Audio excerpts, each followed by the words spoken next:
dispensasi dan juga penekanan untuk dispensasi tentunya kepada beberapa BPT ya apa namanya, karena memang mereka itu kan ya selain di sekolah juga HR-nya tidak terlalu tinggi kan, jadi perlu apa namanya mencari tambahan di tempat lain yang terutama lebih besar tentunya daripada yang di sekolah. Jadi itu untuk para BPT. Nah untuk yang PNS dia karena sudah apa namanya sudah dikasih gaji yang lebih tinggi daripada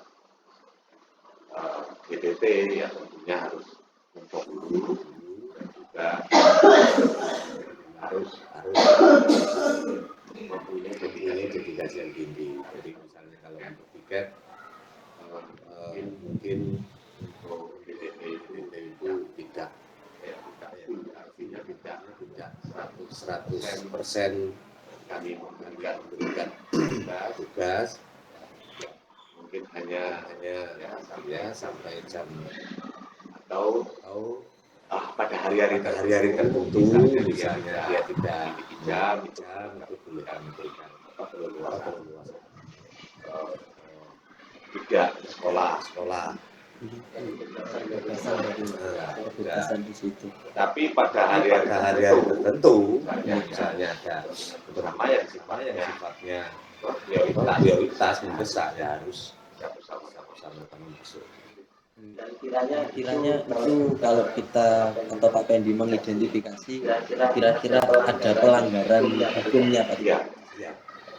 Itu ya memang di SK-nya mereka ya sesuai dengan SK sebagai guru itu sama seperti apa namanya ya harus mengajar menunaikan tugas sebagaimana tapi saya pikir ini karena yang memberikan SK pun juga jadi kebijakan mungkin kebijakan lebih kepada apa namanya perhatian kepada mereka untuk lebih meningkatkan selain edukasinya selain tugasnya sebagai guru juga harus bagaimana keluarga mereka kita mengenal.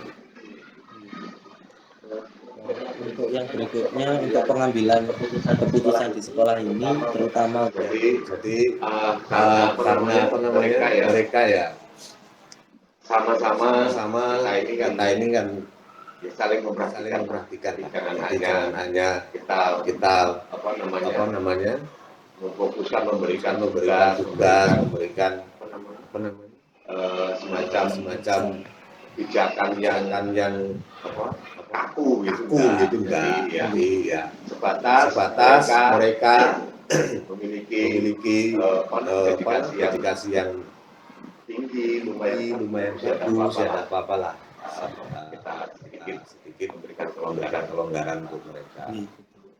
Kemudian mungkin langkah-langkah apa Pak yang bisa Pak Pendi lakukan selama ini ketika itu? Jadi kita memberikan informasi ini ya dalam dinas kita sampaikan namanya bahwa kebijakan yang saya lakukan ini adalah kepentingan bersama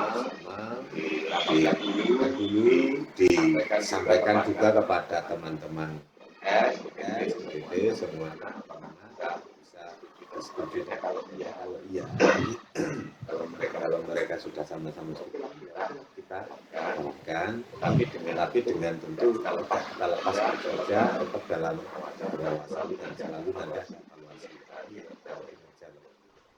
Terus untuk itu Pak, ketika jenengan sudah melakukan hal itu, terus dalam pengambilan keputusan itu untuk menjadikan supaya efektif itu bagaimana? Ya itu antara lain kita tetap harus memberikan selain support dan juga mengawasi terus bagaimana mereka harus dalam pengawasan kita. Nanti apabila ada sesuatu yang urgent yang harus kita segera kita selesaikan ya kita bicarakan bersama. adakah tantangan-tantangan ketika memutuskan itu biasanya kan ada pro dan kontra. Betul, ada. Jadi Ya namanya juga kumpul banyak orang, itu kan kadang ada yang suka, ada yang enggak. Nanti keputusan itu, ya mungkin ada yang merasa ini tidak adil dan sebagainya. ya Tetapi yang penting kan kita komunikasinya seperti apa, bagaimana komunikasi yang baik supaya semuanya berjalan dengan baik. Dan ini utama adalah untuk kepentingan anak-anak. Ya, selama masih bisa kita jalankan, ya tentu pro dan kontra itu pasti ada, tapi ya itulah gimana kita komunikasi dengan baik. Kalau ketika kasus ini, apakah dulu ada perencanaan dulu? Waktu-waktu jenengan harus berpikir dulu, ataukah ketika ada masalah langsung jenengan? Sudah memang kita sampaikan kepada semua teman-teman pada PDP yang ada, tentu dengan pertimbangan juga. Tapi langsung gitu, maksudnya untuk ada ide itu dari dalam Pak Pendi sendiri. Ya. Mungkin ada biasanya bapak-bapak ataupun mungkin ketika ada kasus yang masalahnya seperti itu, misalnya saya harus mungkin perlu refresh dulu. Jadi ya ada masukan ada yang mungkin menjadi pertimbangan, tapi awalnya dia sebenarnya ya dari tapi kemudian dari yang mungkin senior kita dahului kita berikan masukan, kira-kira akan saya tata seperti ini bagaimana gitu. Jadi itu juga akan masukan dari mereka.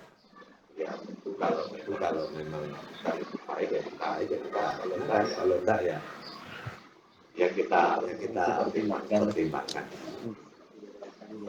pada itu juga berarti di sini ada seseorang atau mungkin faktor-faktor tertentu yang mungkin dapat membantu Pak Pendi ketika ada suatu mengambil keputusan dalam kasus dilema. Ya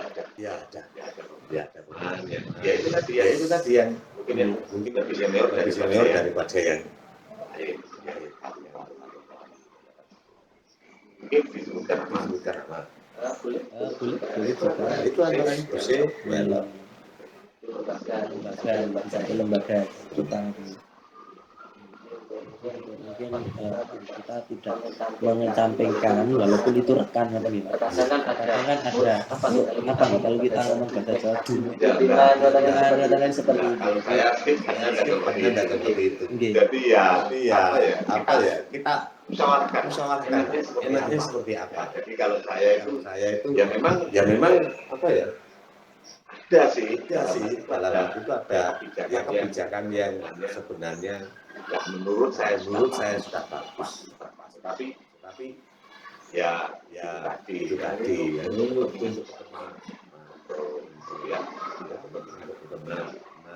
harus ada ya mempertimbangkan lah paling tidak masukan baik kita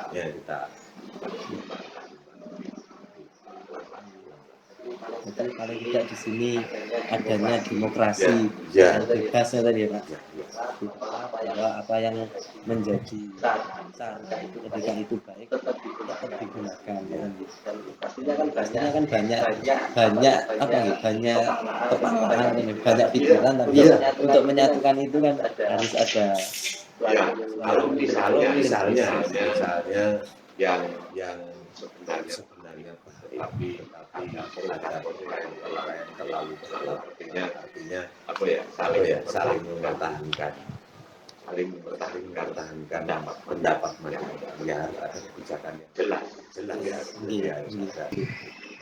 Mungkin itu saja Kak Dewi, terima kasih waktunya dan ini juga kami belajar karena mulai modul 2 kemarin sudah mulai diarahkan kepada beberapa lini dari kepala sekolah sebenarnya. Mulai ada di situ supervisi akademik, coaching, kemudian adanya kompetensi sosial emosional juga sekarang ini adalah kerana pengambilan keputusan berdasarkan kebajikan yang universal. Di dalamnya itu ada dilema etika dan rujukan moral. Kalau rujukan moral itu sangat ketara, Pak. Jadi kalau sudah salah dan benar itu kan kami pasti akan untuk yang dilema etika ini kami yang perlu belajar karena kami harus benar-benar memilih dan untuk usia juga ini masih kalau kami bilang uang itu belum muda pun juga sangat, jadi untuk pengambilannya sesuai dengan masalah tua muda itu sebenarnya kalau menurut saya tidak tergantung diri sih. jadi seorang dewasa dan luas ya. dewasa itu tidak berarti yang usianya banyak itu usianya sedikit belum dewasa tidak seperti itu. Juga dari bagaimana mungkin intelektual sudah terpengaruh juga kebiasaan tahu dengan dan juga suka perilaku iman juga Jadi terima kasih atas waktunya. Salaman. There's a place I have found